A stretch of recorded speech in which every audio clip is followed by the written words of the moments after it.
درود شریف پڑھ لو۔ اللہم صلی علی محمد وعلی آل محمد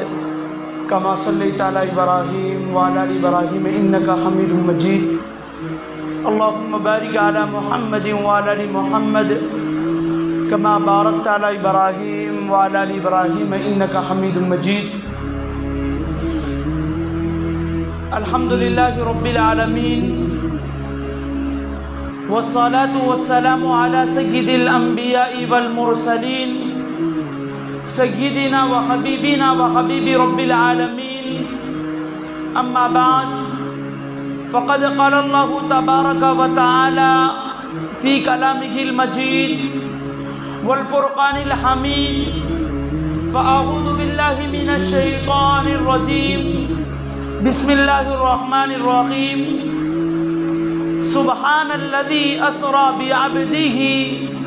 ليلا من المسجد الحرام إلى المسجد الأقصى الذي باركنا حوله لنريه من آياتنا إنه هو السميع البصير۔ وقال تعالى في كلام آخر: كم من فئة قليلة غلبت فئة كثيرة بإذن الله۔ صدق اللہ العظیم وصدق رسوله النبی الکریم، ونحن على ذلك لمن الشاہدین والشاکرین، والحمد للہ رب العالمین۔ میرے محترم بزرگوں، بھائیوں، اللہ رب العزت کا بہت ہی بڑا انعام اور احسان یہ ہے کہ اس نے ہمیں دنیا میں مومن اور ایمان والا بنا کر بھیجا، اور مومن یعنی ایمان والے کی یہ شان ہونا چاہیے کہ وہ بہادر ہو، وہ بزدل نہ ہو۔ ایمان اور بزدلی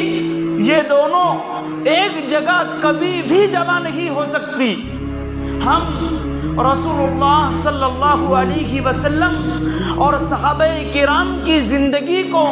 اٹھا کر دیکھیں گے تو ہمیں یہ پتہ چلے گا کہ آپ صلی اللہ علیہ وسلم اور آپ کے صحابہ کرام یہ بہادر تھے۔ صحابہ کرام کے بارے میں آتا ہے: کان رسول اللہ صلی اللہ علیہ وسلم قویّا۔ آپ کی صفت وہ بیان کرتے ہیں کہ آپ صلی اللہ علیہ وسلم بہادر تھے، بزدل نہیں تھے، اور جب جنگ کا موقع آتا، جنگ کا میدان آتا تو آپ صلی اللہ علیہ وسلم جنگ کے میدان میں اس مقام پر اور اس جگہ پر کھڑے ہوتے تھے کہ جہاں پر بڑے بڑے سورما، بڑے بڑے طاقتور اور بڑی بڑی قوت اور صلاحیت کے رکھنے والے تھراتے تھے، گھبراتے تھے، پیچھے ہٹ جایا کرتے تھے۔ ایسے مقام پر اور ایسی جگہ پر رسول اللہ صلی اللہ علیہ وسلم کھڑے ہوا کرتے تھے۔ لہٰذا ہمیں اس سے یہ بات پتہ چلتی ہے کہ جب حضور بہادر تھے، صحابہ بہادر تھے، تو ہم تمام کو بھی بہادر ہونا چاہیے، اور ہم تمام کو اپنے دلوں سے بزدلی کو نکال باہر پھینکنا چاہیے۔ اس لیے کہ تاریخ میں یہ جملہ کہا جاتا ہے کہ جو قوم مرنا سیکھ لیتی ہے تو اسے جینا خود بخود آ جاتا ہے۔ جو قوم مرنا سیکھ لیتی ہے تو اسے جینا خود بخود آ جاتا ہے۔ اسی لیے تو کسی شاعر نے کیا ہی خوب انداز میں کہا: فنا فی اللہ کی تہ میں بقا کا راز مضمر ہے۔ فنا فی اللہ کی تہ میں بقا کا راز مضمر ہے۔ جسے جینا نہیں آتا اسے مرنا نہیں آتا، یا جسے مرنا نہیں آتا اسے جینا نہیں آتا۔ تو اس سے یہ بات سمجھ میں آتی ہے کہ ہم تمام کو بہادر ہونا چاہیے اور بزدلی کو اپنے دلوں سے نکال کر پھینکنا چاہیے۔ آج کل کا اور عالم اسلام ہی کا نہیں بلکہ پوری دنیا کا جو سلگتا ہوا ایک موضوع بنا ہوا ہے وہ ہے ارض فلسطین اور وہ ہے بیت المقدس، کہ بیت المقدس میں یہ اسرائیل اور یہودی لوگ جو امریکہ کا ناجائز بچہ ہیں وہ کیسے وہاں پر مسلمانوں پر ظلم و ستم کر رہے ہیں، معصوم بچوں کی جانوں کو لے رہے ہیں اور خواتین کو وہاں پر تباہ و برباد کر رہے ہیں اور جو دنیا کے قوانین ہیں اس کو توڑ رہے ہیں۔ ایسا کیوں ہو رہا ہے؟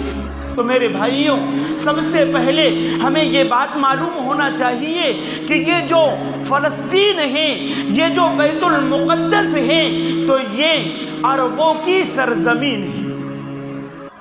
اب یہودی لوگ یہ دعویٰ کرتے ہیں کہ یہ جو سرزمین ہے یہ ہماری ہے، اس لیے کہ بہت سارے انبیاء جو بنو اسرائیل میں سے آئے تو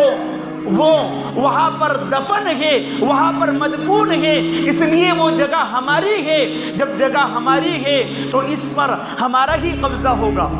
لیکن ہمیں معلوم ہونا چاہیے اور تاریخ کے اندر یہ بات صاف طور پر اور واضح انداز میں لکھی ہوئی ہے کہ جو بیت المقدس ہے، جو سرزمین فلسطین ہے، وہ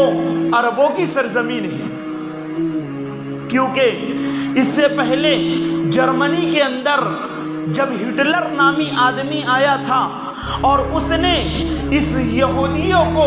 تہش نہش کر دیا تھا، کیونکہ یہودی یہ سب سے خطرناک دشمن ہے، یہ مسلمانوں کے ایک نمبر کے دشمن ہیں۔ اور یہ بات میں اپنی طرف سے نہیں کہہ رہا ہوں بلکہ قرآن کریم میں اللہ رب العزت نے فرمایا لَتَجِدَنَّ أَشَدَّ النَّاسِ عَدَاوَةً لِلَّذِينَ آمَنُوا الْيَهُودِ، کہ مسلمانوں کے سب سے خطرناک اور سب سے زیادہ سخت اگر کوئی دشمن ہے تو وہ یہودی ہے۔ اور دوسرے نمبر پر والذین اشرکوا، اور جو مشرکین ہیں، جو بت پرست ہیں، وہ دوسرے نمبر کے دشمن ہیں۔ تو پہلے نمبر کے دشمن خود قرآن کریم میں اللہ رب العزت نے فرمایا کہ مسلمانوں کے یہ یہودی ہیں، اتنے خطرناک دشمن ہیں، اتنے خطرناک دشمن ہیں کہ اگر انہیں کسی سے بدلہ لینا ہوتا ہے یا انہیں کسی سے دشمنی مول لینی ہوتی ہے تو یہ 500 سال پہلے فیوچر کی پلاننگ کرتے ہیں۔ آج ہمارے پاس تو فیوچر کی کوئی پلاننگ نہیں، لیکن جو یہودی ہیں وہ کسی سے دشمنی کرتے ہیں تو 500 سال پہلے سے اس کی پلاننگ کرتے ہیں۔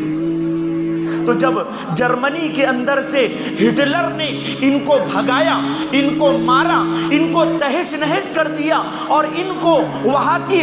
سرزمین سے ان کو وہاں سے ہکال دیا تو یہ عربوں کے پاس آیا۔ اور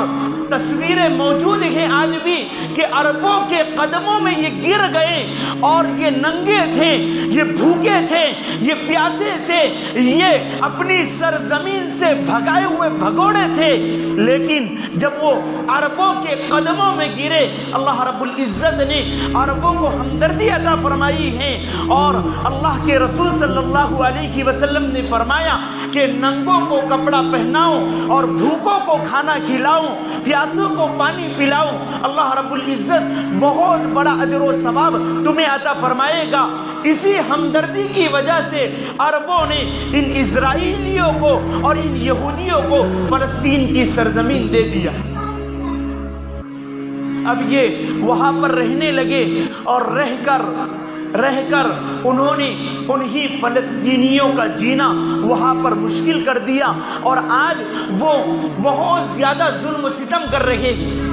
بہت زیادہ ظلم و ستم کر رہے ہیں اور یہ اپنی شکست تسلیم نہیں کر رہے ہیں۔ وہ شکست کھا چکے ہیں، وہ ہار چکے ہیں، لیکن وہ دنیا کے سامنے اس بات کو ظاہر نہیں کر رہے ہیں، اس لیے وہ کبھی تو ہسپتالوں پر، کبھی تو معصوم بچوں پر، اور کبھی تو خواتین پر ظلم و ستم کر رہے ہیں۔ حماس جو وہاں کی ایک تنظیم ہے، اس نے انہیں چیلنج کیا اور اس نے کہا کہ اگر تجھے لڑنا ہے تو میدان میں اتر کر اور زمینی حملہ کر، پھر تجھے معلوم ہو جائے گا کہ یہ جو غزہ ہے، یہ غزہ فلسطینیوں کا قبرستان نہیں بلکہ اسرائیلیوں کا قبرستان بن جائے گا۔ یہ ڈرپوک ہے، یہ فضائی حملے کر رہے ہیں، یہ ہوائی حملے کر رہے ہیں، یہ بچوں اور خواتین کو نشانہ اور ٹارگٹ بنا رہے ہیں۔ وہاں کے جو حماس کے مجاہدین ہیں اور وہ جو تنظیم ہے، اس نے صاف اعلان کیا ہے کہ اگر اسرائیل ہی نہیں، تیرا ناجائز باپ امریکہ بھی آ جائے اور پوری دنیا کے یہودی اکٹھے ہو جائیں اور وہ ہم پر حملہ کرے تو ہم انشاءاللہ ان کے حملے کے لیے تیار ہیں۔ تو اللہ رب العزت نے مسلمان کو بزدل نہیں بنایا، بلکہ اللہ تعالیٰ نے ایمان والے کو اور مومن کو بہادر بنایا ہے۔ اب ہم وہاں جا نہیں سکتے، اب ہم وہاں جا کر جہاد تو نہیں کر سکتے، لیکن ہمارا کام یہ ہے کہ ہم ان کی جو مصنوعات ہیں، ان کی جو پروڈکٹ ہے، ہم ان کا کھل کر بائیکاٹ کریں، کیونکہ جو قومیں اللہ پر ایمان اور یقین نہیں رکھتی، ان کا ایمان، ان کا عقیدہ اور ان کا یقین اپنے مال اور اسباب پر ہوتا ہے۔ جب ہم ان کی مصنوعات کا، ان کے پروڈکٹ کا، ان کی بنائی ہوئی چیزوں کا کھل کر بائیکاٹ کریں گے تو یہ خود بخود پسپا ہو جائیں گے اور یہ ہار جائیں گے۔ لہٰذا ہم صرف ابھی جو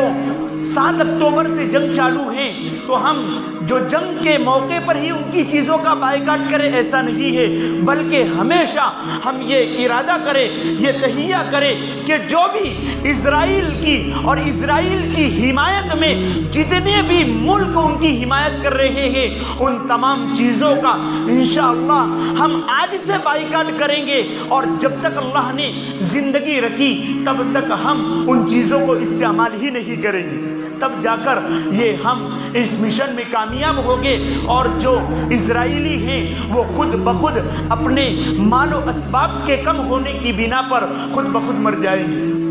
اور یہ خود بخود ہار جائیں گے۔ لہٰذا ہم سب مل کر اللہ تعالیٰ سے دعا کرتے ہیں کہ اللہ تبارک و تعالیٰ فلسطینی ہمارے جو بھائی ہیں ان کی مدد و نصرت فرمائیں، معصوم بچوں اور خواتین کی اللہ رب العزت مدد فرمائے۔ ہم سب مل کر دعا کرتے ہیں کہ اللہ تبارک و تعالیٰ نے اگر اسرائیل کے حق میں ہدایت دی ہے تو اسے ہدایت عطا فرمائے، ورنہ اسے دنیا سے نیست و نابود